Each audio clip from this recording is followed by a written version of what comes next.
warahmatullahi wabarakatuh. Apa kabar anak-anak ibu semuanya? Mudah-mudahan dalam keadaan sehat walafiat. Ibu ingin mengucapkan selamat bagi Ananda semua yang telah berhasil naik ke kelas 8 dan bertemu lagi dengan ibu sebagai guru BK Ananda semuanya. Ibu ingin menyampaikan bahwa selama masa COVID-19 maka proses pembelajaran kita berlangsungnya secara online. Nah, agar proses pembelajaran kita ini bisa berjalan dengan lancar, Ibu memilih salah satu aplikasi Google Classroom sebagai media pembelajaran kita.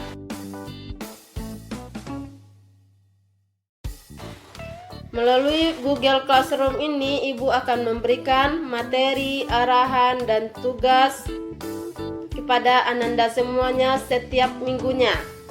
Dan Ibu juga akan melakukan absensi berdasarkan tugas yang masuk. Jadi Ananda semua harus mengumpulkan tugasnya tepat waktu.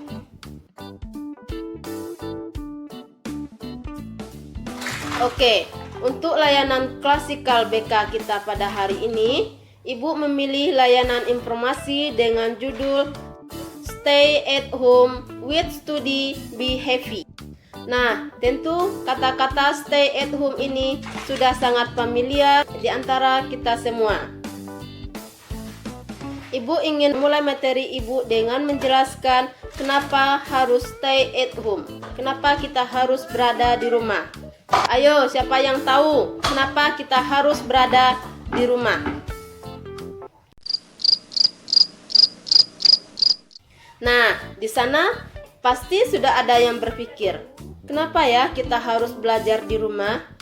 Kenapa kita harus bertahan selama 14 hari di rumah?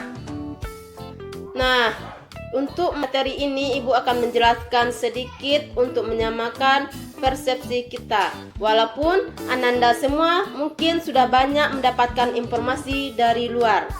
Kenapa kita harus stay at home? Karena untuk memutus rantai penyebaran wabah COVID-19 dari virus corona tersebut. Pandemi adalah penyebaran virus yang sudah global atau internasional, di mana negara-negara sudah banyak yang terkena virus tersebut. Jadi kita harus menggalang kekuatan agar terlepas dari virus tersebut. Nah, timbul pertanyaan, kenapa 14 hari? Ya, berdasarkan penelitiannya, 14 hari ini adalah masa inkubasi dari virus tersebut.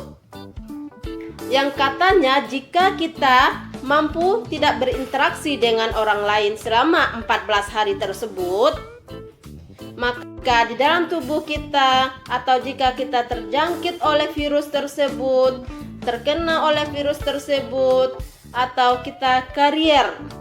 Karier ini berarti virus tersebut ada di dalam tubuh kita walaupun kita tidak sakit, tetapi kita karier. Virus tersebut ada di dalam tubuh kita. Nah, jika kita mampu tidak berinteraksi selama 14 hari, maka virus tersebut akan hilang selama 14 hari. Nah, sekarang timbul lagi pertanyaan. Kan sudah 14 hari, tetapi kok masih stay at home? Malahan stay at home-nya diperpanjang. Kemudian sudah ada larangan tidak boleh keluar daerah masing-masing. Nah, itu disebabkan karena penderita atau yang terjangkit virus tersebut semakin meningkat. Karena semakin meningkatnya penderita yang terkena atau terjangkit virus tersebut, maka stay at home-nya diperpanjang. Kemudian ada lagi yang bertanya, kok kita tidak boleh bertemu, Bu? Ya, tentu kita tidak boleh bertemu karena virus ini sangat mudah menyebarnya. Penyebaran virus COVID-19 ini atau virus corona ini itu secara droplet. atau tetesan air liur. Nah, kemudian ada lagi orang-orang yang terjangkit oleh virus corona ini, tetapi badannya, fisiknya masih tetap sehat. Tidak ada gejala yang menunjukkan bahwa dia terkena virus corona tersebut. Jadi kita tidak tahu kalau dia sedang terinfeksi oleh virus tersebut. Nah, karena hal tersebutlah maka kita dianjurkan berada di rumah untuk tidak saling berinteraksi dengan orang lain. Karena kita tidak tahu dengan lawan interaksi kita itu, siapa tahu dia memiliki infeksi dari virus corona ini. Nah, berdasarkan pertimbangan yang seperti itu, maka pemerintah menganjurkan kita untuk stay at home, tetap berada di rumah. Nah, ibu harap anak-anak ibu semuanya, dengan adanya larangan dari pemerintah, dari guru, itu anak-anak ibu tetap berada di rumah demi kebaikan kita semua. Jangan pula ada dari anak-anak yang pergi jalan-jalan, keluar, padahal sudah dilarang oleh orang tuanya, oleh guru, oleh pemerintah, tetapi tetap saja keluar. Ibu harap jangan ada yang seperti itu dari anak-anak ibu. Kan ada sebagian kita ini yang berpikir, Bu, saya kan tidak sakit, berarti nggak apa-apa dong saya keluar, gitu. Seperti itu. Ada yang seperti itu berpikirnya. Nah, ini adalah cara pikir yang salah. Bisa saja Ananda memang tidak sakit karena imunitas dari Ananda itu memang sedang bagusnya. Siapa tahu Ananda berinteraksi dengan orang luar. Orang luar ada yang terkena virus tersebut, tetapi dia tidak menunjukkan gejala-gejala bahwa dia terinfeksi virus tersebut. Seperti yang ibu jelaskan tadi, kemudian kita pulang ke rumah dengan karier tadi, ada virus yang terjangkit dalam tubuh kita tadi. Nah, bisa jadi orang-orang di rumah juga akan tertular. Apalagi kalau imunitas orang-orang di rumah kita atau orang-orang yang kita sayangi ini sedang tidak bagus. Nah, kan kasihan dengan orang-orang yang kita sayangi. Jadi demi orang-orang yang kita sayangi, marilah kita tetap berada di rumah. Nah, setelah kita mengikuti anjuran pemerintah untuk tetap berada di rumah, kemudian yang kedua yang perlu Ananda perhatikan adalah tugas Ananda sebagai seorang pelajar. Kerjakan tugasnya di rumah, kemudian kumpulkan tepat waktu, kerjakan dengan baik. Itu adalah merupakan tugas Ananda sebagai seorang pelajar. Nah, yang ketiga, itu kita harus berpikiran positif. Selama masa stay at home ini, mari kita untuk selalu berpikiran positif. Lakukan berbagai kreativitas yang bisa membuat kita happy untuk berada di rumah seperti itu. Banyak hal yang bisa kita lakukan di rumah. Nah, mudah-mudahan dengan adanya penjelasan seperti ini, anak-anak ibu semakin paham ya.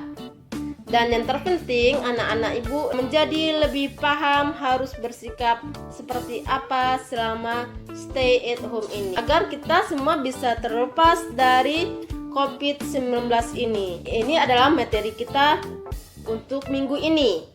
Nah, untuk tugasnya yang pertama, silakan Ananda tuliskan tiga inti dari materi yang sudah ibu sampaikan. Yang kedua, apa manfaat yang Ananda peroleh selama masa stay at home. Nah, yang ketiga, apa yang harus kita lakukan selama masa stay at home ini agar masa stay at home kita ini bisa bermanfaat baik bagi kita. Nah, itu adalah tugas yang perlu Ananda kerjakan di rumah. Jadi ada 3 tugas yang perlu Ananda kerjakan. Nah, tugas ini harus Ananda kumpulkan tepat waktu. Jadwal pengumpulan tugas ini adalah Kamis depan. Nah, silakan lihat jadwal pengumpulan tugasnya pada tugas pertama di classroom. Ingat, absensinya berdasarkan tugas yang masuk. Jadi, kalau ada anak-anak ibu yang tidak mengumpulkan tugas, berarti kehadirannya alfa. Paham? Oke, sekian untuk hari ini. Assalamualaikum warahmatullahi wabarakatuh.